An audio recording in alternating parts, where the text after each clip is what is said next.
That's what was the main point of disagreement with Steven Spielberg. When I met Steven Spielberg, he was about halfway through filming Close Encounters, and we had a long discussion about what UFOs could be. And of course, for him, the main point of the movie was entertainment, and it was appropriate for the UFOs to be extraterrestrial visitors. I think that from my own point of view, I'm going to be very disappointed if UFOs turn out to be nothing more than visitors from another planet, because I think they could be something much more interesting. Something from another dimension of space or time? I think what the UFO phenomenon is teaching us is that we don't understand time and space. Mm-hmm. Here are objects, I think we have to call them objects, that are physical, that interact with the environment, that cause effects on the witnesses, on the psychology and the physiology of the witnesses, and leave traces on the ground, and yet are capable of, appear to be capable of manipulating time and space in ways that go beyond what our physics understands today. In your books, particularly your most recent book, Messengers of Deception, which is many years old, you suggest that UFOs are deliberately trying to manipulate our subconscious mind to create a mythology in our culture about themselves, which is one of the reasons that they're both physical and concrete, yet very elusive at the same time. Do you still feel that way? I think to answer that, I'm not trying to evade your question, but to answer that, you have to step back, a little bit farther. What we know today about the UFO phenomenon is considerably more than we knew 20 years ago or 10 years ago. Mm-hmm. And we have to understand it at three different levels. Okay. And the first level is the physical level. And all we can say about UFOs at the physical level is that it's a lot of energy in a small space. In the space of this, if we could take the energy of a nuclear reactor and contain it within this studio, for example, you'd have something that would approximate what a UFO does. It's a lot of energy in a small space, emitted through light energy and through pulsed microwave energy. Mm-hmm. The second level is what happens to witnesses, what would happen to you and me if we were close to that source of energy.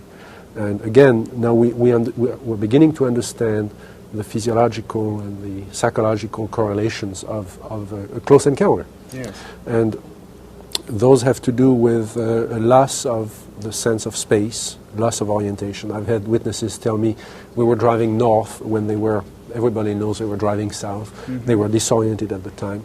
Loss of a sense of time, people thinking that only 10 minutes went by and 3 hours went by.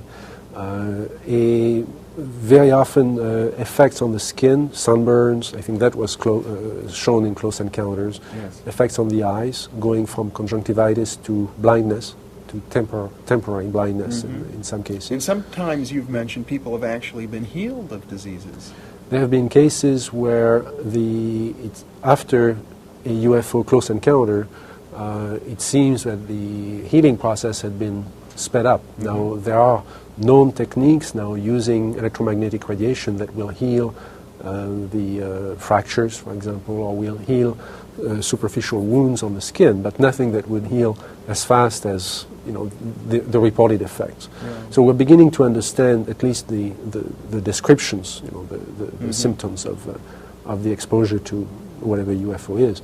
And then there is a third level, which is where the level I was addressing in Messengers of Deception, which is a social level. The impact on our culture. Yes, and the impact on our belief systems. Mm-hmm. And at that level, and that's something that's very difficult to convey to the believers in UFOs, the believers in little green men from space, that at that level it really doesn't matter whether UFOs are real or not. If enough people believe that something is real, then it is real in its effects. In terms of its social reality. In terms of the social reality, in terms of what people act according to their beliefs. Yeah. And that opens a question of, really at two levels, could the UFO phenomenon be manipulating us? Could it be a teaching system of some sort? Perhaps something that we are creating ourselves, perhaps a series of images that we are projecting. I think Carl Jung came very close to expressing that idea in one of his books. Or could it be manipulated purposely by people who have the technology to simulate UFO sightings. And people say, well, of course not. Who would do a thing like that? Well, I would remind you that during the Watergate investigation, it was discovered that there was a plan originated in the White House to surface a submarine off the coast of Cuba and paint the second coming of Christ over the island of Cuba using holograms. Which is well within our technology today. The idea was that since there is a large Catholic population in Cuba, they would be so upset by this vision that this would saturate the communication channels, the telephone system in Cuba, long enough for an invasion to take place. How interesting. I'd never heard of that. Well, I think that's a classic in psychological warfare, but that kind of manipulation is well understood, and I have personally investigated several apparently genuine UFO cases where there was, in fact, a manipulation. My conclusion, the conclusion of scientists working with me, was that there was, in fact, a manipulation taking place, and that it was not a hoax on the part of the witnesses, but a hoax on the part of somebody much better organized than... So there are possibly all of these levels going on simultaneously. Today, with the current technology, that would be possible. One of my interests, as you know, has been to look at ancient sightings, old sightings before World War II, for example, when there is really no confusion with modern technology. And if people described, say, in 1925 or in 1825, a disc flying through the air, then it can only have been very, very few phenomena could have produced it. And there have been some well-documented sightings going back to the 19th century, for example. There was, starting in 1896 and going into the spring of 1897, there was a remarkable wave of sightings of airships. Those were described as oval objects flying through the sky with lights on them. And of course, the people in those days could only compare it to dirigibles, could only compare them to airships. And those objects were capable of doing all the things that UFOs do today, including taking off very quickly and making 90-degree turns and landing and occupants coming out of them. And if nothing else, I think this is part of our folklore. This is something that we should be studying as part of our folklore. What have you been doing since the publication of Messengers of Deception? Well, I've been really working in two directions. I think that one of the contributions that I can make is trying to develop or to help develop new methodology to deal with this phenomenon. This is not, we don't know where the phenomenon belongs. We don't know if it should be part of psychology or part of physics or part of meteorology or astronomy. We need to develop, and it takes a while for science to develop new disciplines around phenomena that don't fit. And I think that's one of the opportunities with the UFO phenomenon. So I've tried to develop methodology that would enable us to deal with the complexity of the reports. And I'm doing this right now using artificial intelligence techniques to develop a very simple screening model. We do know, one thing everybody agrees on, is that 80% of all the cases reported are not UFOs, that they are explainable phenomena. So if you type the data of these cases into a computer, the computer will probably screen that 80% out. Exactly. Maybe not the 80%, but if you could just eliminate the 60% and put them into lower priorities, you would save a lot of time of investigators who could go after the high strangeness cases or high priority cases. So that's what I've been doing. As a byproduct of that, you get information on the structure of the phenomenon, the structure of the knowledge about the phenomenon that I think is going to give us some insights into how to approach it. The other thing I've been doing is personal investigations, and I don't belong to any group or to any organization whatsoever. I'm doing this strictly on my own with a small network of friends and scientists and other investigators who help me. And I'm fairly frequently in Europe. I've also traveled to South America and, of course, within the US. And I've tried to investigate cases that had not been reported to the media. had not been reported to UFO To organizations. avoid possible contamination from other researchers who may have made suggestions. Exactly. Or simply the pressures on the witnesses themselves to embellish their stories and so on. So I try to go after cases that are reported directly to me. Have you And, come up with anything new or interesting in these cases? Yes. I go after cases where I have continued access to the witnesses and continued access to the site, where I can go back month after month or year after year and continue to follow those cases. One case that I'm especially intrigued with, that I'm continuing to follow, is the case of Dr. X in France. That's an interesting one, because I know I interviewed you in 1973 about this very interesting case. Well, it's a case that goes back to 1968. The witness is a medical doctor of some reputation in the south of France, which is why he never wanted his name published in connection with the sighting, so he was referred to as Dr. X. One night he saw some flashes of red light behind the shutters in his house, and so he opened the windows and stepped out on his balcony in the middle of the night and saw two objects that appeared to merge into a single object, and a beam of light went through the balcony where he was standing. Being a scientist, being a medical doctor, he had made a number of observations that during the sighting that enabled the investigators later to reconstruct exactly where the object had been and the apparent size of the object, and the object was apparently very large. One of the interesting sequelae of the incident is that there was a stigma or a marking that developed over his abdomen and also over the abdomen of his son. The son was 18 months old at the time. Over the years, that area of it was like a red geometric shape over the skin, over the stomach. This has been now filmed on recurrent years. It comes on back on the anniversary on an annual of that basis. On the anniversary of that sighting. Now that would be hard to explain in physiological terms, I should think. There have been several attempts to. Of course, this has been observed by his colleagues in France. One of them wanted to write up a communication to the French Academy of Medicine, except that couldn't be done without naming the witness, and he did not want to be named. I've spoken to several people who continue to follow the case in France, and I met him last year again. The markings continue to appear. Even after over 18 years. And there is no, this cannot be explained as psychosomatic. There is an actual change. Now, when I interviewed you about this many, many years ago, you indicated to me that Dr. X seemed to have acquired certain psychic gifts. In fact, his whole life was changed. His attitudes changed. That's not unusual. When you investigate a case like this, what you find is usually a witness who is in a state of trauma, has been shocked into, very often their view of themselves, their view of the world around them, their view of the universe has been shattered by this experience.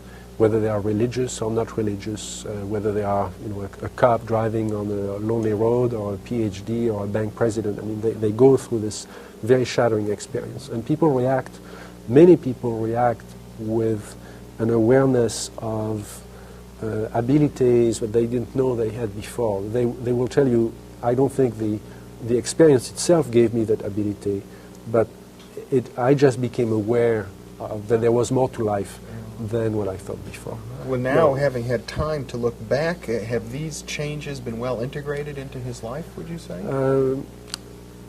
It's very difficult to answer that question. I know him, I think, fairly well. He has certainly continued to hold to that belief that there was another dimension to life. He's become almost a mystic in terms of his awareness of life and death and the place of man in the universe. At the same time, he has developed a belief system that is difficult for me to accept, in which he has no critical awareness of the phenomenon anymore. In other words, he's accepted it totally in his life, the way a mystic would accept. He's developed a religious attitude.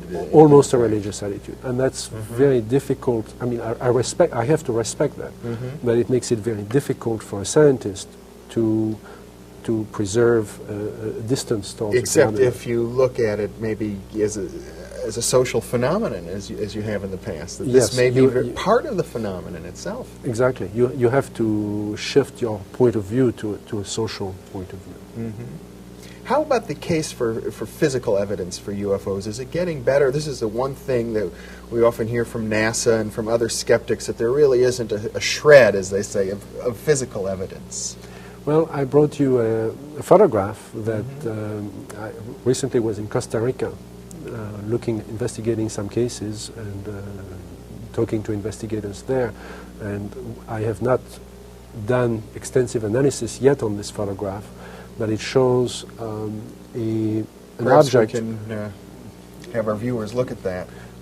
It shows an object seen over the ocean off the coast of Costa Rica. What is unusual about the photograph is that it was taken by a mapping aircraft with an excellent camera, and it's shown looking down. The camera was obviously pointing down, and the aircraft was flying horizontally at 3,000 meters. Which is rather low. Which is, at that altitude gives very, very good detail on the terrain and on the, and also on the object. Yeah. Now, the one explanation that we tried to pursue was that the object might have been the rotor of a helicopter flying underneath the aircraft. But with doesn't look like that. It doesn't look like that. But nothing else looks like that either. So that's where we are. I see. There will obviously be a further analysis done on this. And you've been to Costa Rica yourself on investigations? Yes. There is in every country, still today, there is active, well, this is a phenomenon that goes through waves. It goes through periods of intense activity, where clearly all over the world things are relatively quiet. But in practically every country, you will find, if you have to look for those reports, but the reports are there, and the phenomenon continues to be manifesting. And France, where you're from, is one of the stronger countries in this area, aren't they? Yes. What is happening, though, is that people are, because of the attitude of the scientific community being very negative on the topic itself, that people are just not reporting what they see anymore. And so we're losing the opportunity to obtain good data about the phenomenon. France may be the exception, because in France, for many years, there has existed an organization called GEPAN, G-E-P-A-N, which is a subset of the French equivalent of NASA, the CNES, French Committee for Space Studies, and they have funds and a small staff. This is not by any means a large organization, but they do have a budget to investigate UFO reports, especially those coming through the police and the gendarmerie in France. So the procedure is very well established. GEPAN has contacts with every part of the French government and receives all the sightings that. And I understand in Brazil there was at one time some official acknowledgement of UFOs. There have been, in fact, I was in France last year at a briefing of GEPAN and the staff of CNES on the UFO phenomenon as seen from the United States. And I was there with Professor Heineck, who since has died, unfortunately, and with a medical doctor who is with the U.S. Air Force and has been very interested in cases like the Dr. X case. And we briefed, there was a very two-day exchange of views with the people at GEPAN. There is a considerable amount of data that has been gathered by those organizations. GEPAN had been approached officially by several countries wanting to use Japan as a model to do the same thing in their own Now, countries. There are you several mentioned countries in Latin America. CNAS? CNES. That's the French NASA. I see. They are the people responsible for Ariane, for Ariane Espace, the Ariane rocket. Oh, yes. And they are the people responsible for Spotimage, which is a new satellite for exploration of the Earth. Well, certainly the European space program seems to be making some strides now. Yes. For a while there was a committee in the Soviet Union that was active in UFO research. I don't know what the status, what the current status of that committee is. We're not hearing a lot from the Soviet Union.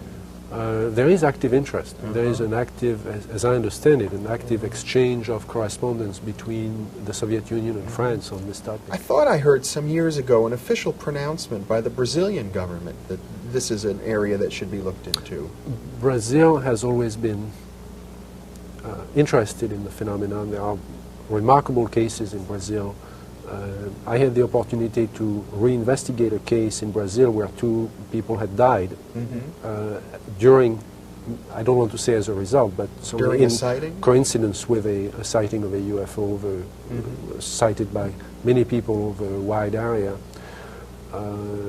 And I had the full cooperation of the police department in Rio, and they have a detective who was detached to continue to study this case and to gather information about that case. Here in the United States, are there any trends that would distinguish us from the kind of reports you find around the world, or are they all similar? The reports in the U.S. are absolutely indistinguishable from those in other parts of the world. And that's one of the remarkable things about this. Because you might otherwise expect phenomenon. Cultural differences. There are very few. There are differences in the way phenomenon is reported and the way it is treated by the media. In the U.S., the media tends to polarize everything. So either you have to be for or against UFOs. You have to be either you believe in them, in which case you believe in extraterrestrials, or you don't believe in them. And it's very difficult to take a middle position, to say this is a phenomenon that does exist and we don't understand it, and it may be extraterrestrial, but it's probably something else. When you talk to the witnesses in every country, including the U.S., what they are telling you is that they have seen something that was there, that was part of their reality, part of their physical reality, and yet was capable of appearing out of nowhere or disappearing instantly. And that's why I'm interested. I think it's a challenge to our concept of science, to our concept of technology.